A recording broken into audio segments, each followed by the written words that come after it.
Now, listen, you guys, the BETs were last night, and we're going to be talking about that. We're going to talk about Kimberly embarrassing herself once again, and we're also going to be discussing about the female rapper that got awarded and why people feel like Glorilla is constantly being snubbed.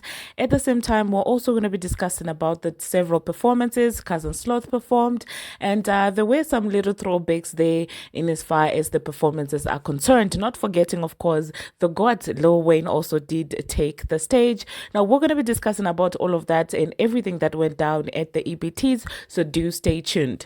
Hello tea lovers and welcome to the tea blog. I trust you guys are doing well and I trust you are doing great. Personally, I am doing great, you guys. I am doing extremely amazing, and without further ado, let us dive straight into today's tea. So, first of all, let us talk about the performances before we talk about the awards, because what the hell?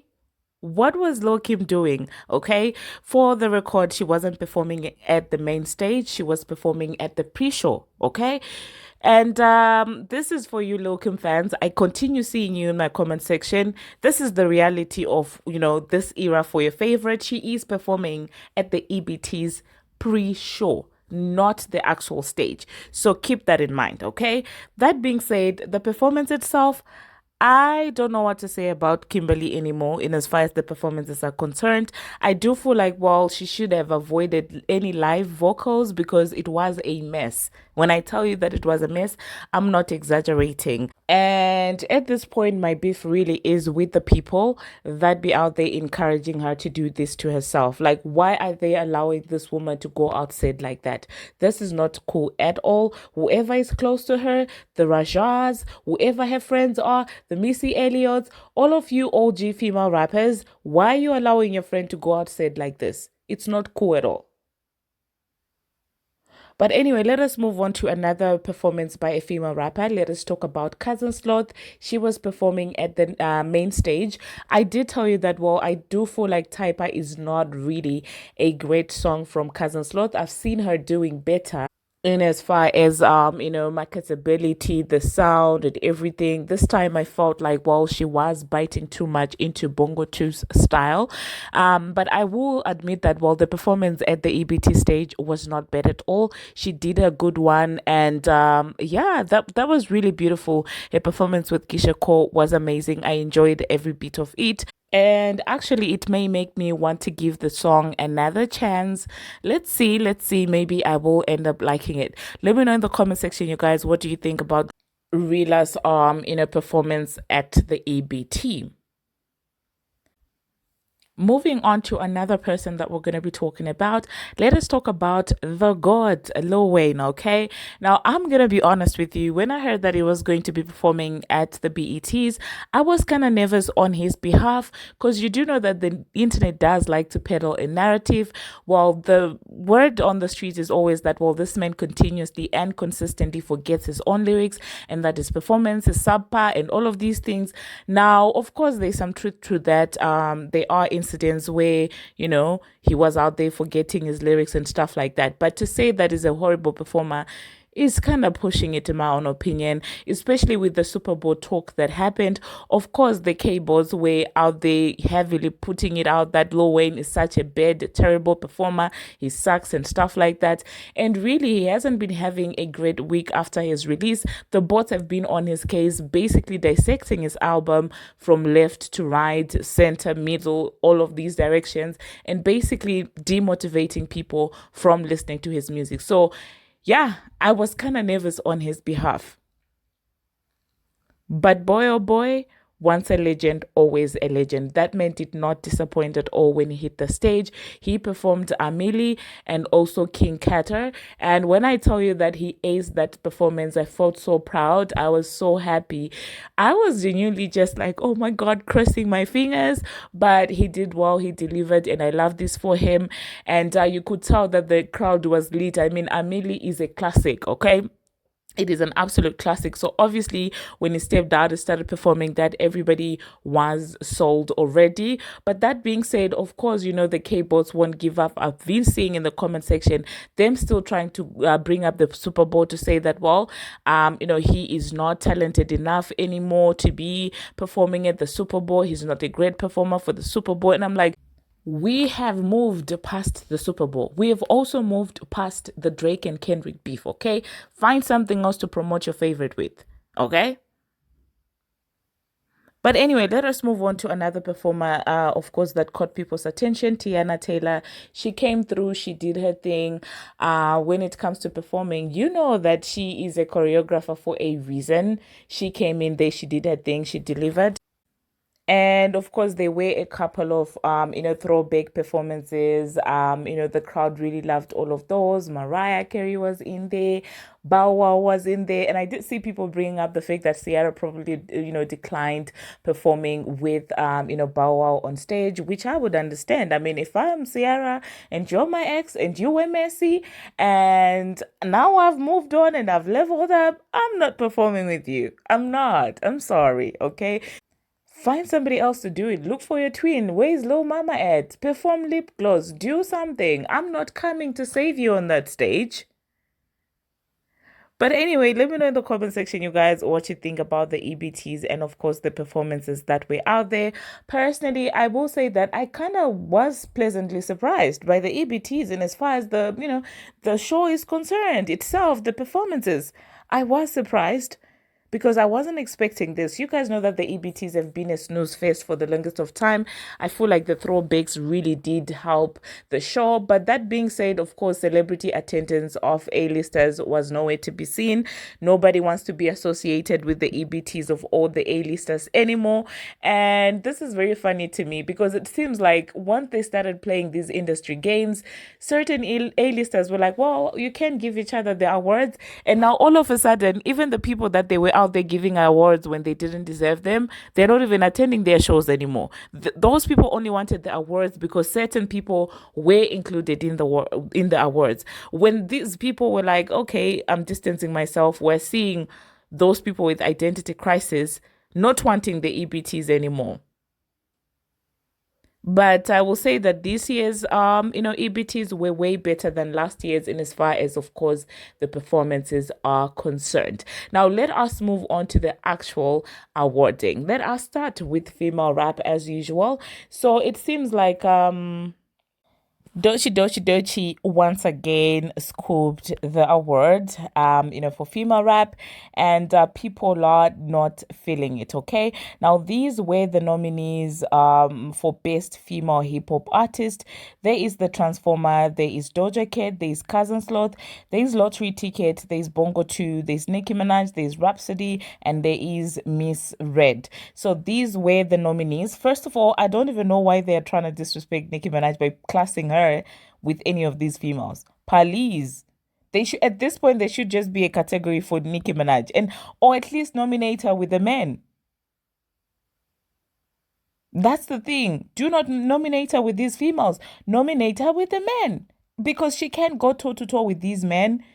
And we can count but a few men that can actually be brave enough to go toe to toe with her. So do not disrespect the legend like this. Don't do her like this. Remove her from that category. Come up with another category if possible. Because what do you mean you're nominating Sexy Red alongside Nicki Minaj? What do you mean you're nominating Cousin Sloth together with Nicki Minaj? What do you mean you're nominating Doja Cat? Like, what are you doing? The Transformer, I'm not even going to go there because what the hell? But anyway, that being said, Doechii won the award. We will talk about her speech shortly after, but she did win the award and people are not having it on the internet because people feel like, well, she didn't deserve that award. And I'm just like, finally, you're catching up. When we try to say that industry pushed this and that, you guys act like it's non-existent. But now it's becoming so transparent, so apparent to the point where people are like, what is going on? Because if anything, of all these girlies, the one that has been consistently putting out work that has actually made any form of noise is Cousin Sloth. Of course, I'm not, Nicki is not even in the question or in the equation with this because already that's a misplacement. So we're disregarding that nomination for Nicki Minaj. Now we're just talking about the girlies that were nominated, the other girlies. When you look at them, Cousin Sloth is the only one. She is the only one who consistently put out work that actually made any actual noise. So awarding Doechii for this is people are like, no, no, no, no, no, no, no. Something is definitely going on. And I kind of do feel bad for Cousin Sloth because she genuinely does deserve that award. She put in the work last year. Literally. But then again, this is the music industry for you. It's all about who you know and what narrative they're trying to push. If they are trying to find a replacement to go against Nicki Minaj and your Cousin Sloth, and you're trying to mind your business, and you're out there also calling out Bongo 2 from Fraudulent Nation, and you're falling out with somebody who has a heavy backing from Rock Nation, of course, this is what they're gonna do to you. But I'm finally glad that people are waking up and seeing that no, no, no. In fact, this is going where it should not be going. This person is undeserving on this. Don't get me wrong. I'm not saying that Doechii is not talented, not at all. But in as far as best female rap in as far as 2024 is concerned, yeah, come on. But anyway, let us move on to the next thing that we're going to be talking about. I was excited for Chris Brown because she won the BET Viewers Choice Awards, and I was very happy for him. He was nominated alongside Doechii and Drake for Nokia, like that Future in Metro. And then TGIF Cousin Sloth, Not Like Us, Kendrick Lamar, Luther Kendrick Lamar and Caesar, Brokey. What is Lottery Ticket doing there? Please. BET, what is this? This is why I don't take this guy seriously. What is Brocky doing on this or on these nominations? Like, please stop it. This is nonsense. Oh my God. But anyway, that being said, I was very, very happy for Breezy because I do feel like Residuals absolutely deserves that win. Another person that won also is Kendrick Lamar. He won Album of the Year. With some Sexy Songs for You by Drake, 1111, Deluxe, Alligator Bites, Cowboy Carter, Gloria's, GNX, Hurry Up, We Don't Trust You. I guess I kind of can't see the GNX winning. I don't know, man. Let me know in the comment section what you think about Kendrick's win. And Caesar, she won BET Award for Best Female R&B Pop Artist. And together with the nominees here, I kind of am not mad at Caesar for winning that one. So yeah, let me know in the comment section, you guys, what you think about the EBTs. Do you think that at any point in time they are going to change, or you think that it's going to be BS 24/7 all year round, every single year? Now, moving on to the next thing that we're going to be talking about, let us talk about Kai Cenat. Now, one thing about Kai is he is not fake. He does not know how to fake. He says it as it is. He has the basketballs that a lot of men really don't have in the music industry because he is out there calling out people for exactly who they are. Literally, he does not mince his words. So he was out there confronting the Shade Room for being messy on the DDG story and stuff like that. And I was just like, this is the energy that we absolutely love, okay? He was like, no, no, no, you guys are messy. The way that you are covering the Halle Bailey and DDG situation, clearly you are biased and you're being messy. And I love that he keeps the same energy. And it doesn't matter where he is. It could be on the red carpet. This man does not give a hoot about that.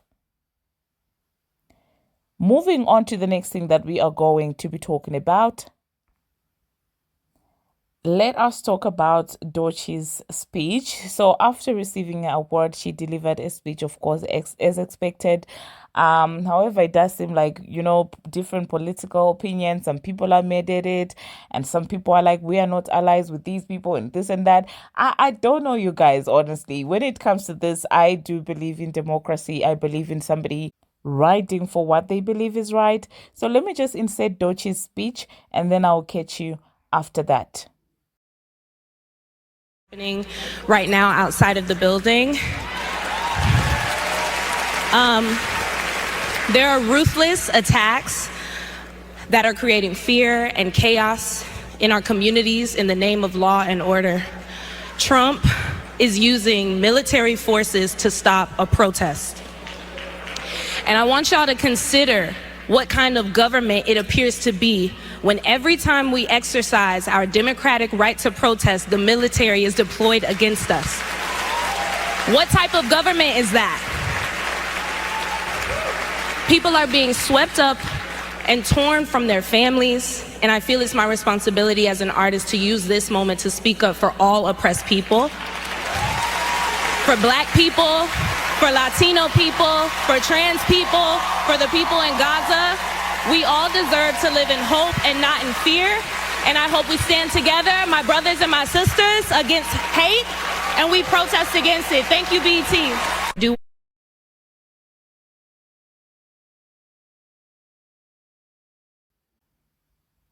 Now, moving on to the next thing that we are going to be talking about, let us talk about Tory Lanez's father. I love this for Milagro. He is coming out there and giving Milagro the flowers that she deserves. And I honestly do love it when people appreciate the efforts of others, because she didn't have to go as hard as she did, but she still did anyway. And right now she's facing a lot of backlash because of how hard she was going for Tory Lanez. So Daystar was out there just shouting her out and giving her the flowers that she deserves. So let me just insert what they had to say, you guys. But I don't think that after that I'm going to be coming back. So that being said, thank you very much, you guys, for watching, and thank you very much for making it this far. If you have not already, what are you waiting for? Smash that subscribe button and do turn on the notification bell so that you will be notified each and every time that I post. And until my next one, see you. My deposition, dark-haired one led my deposition when I was called in to speak on this other case that they're trying to come against the blogger for, because she has dared to stand up for the truth concerning Tory from the beginning, which, by the way, you may think that she's just some person who has a personality.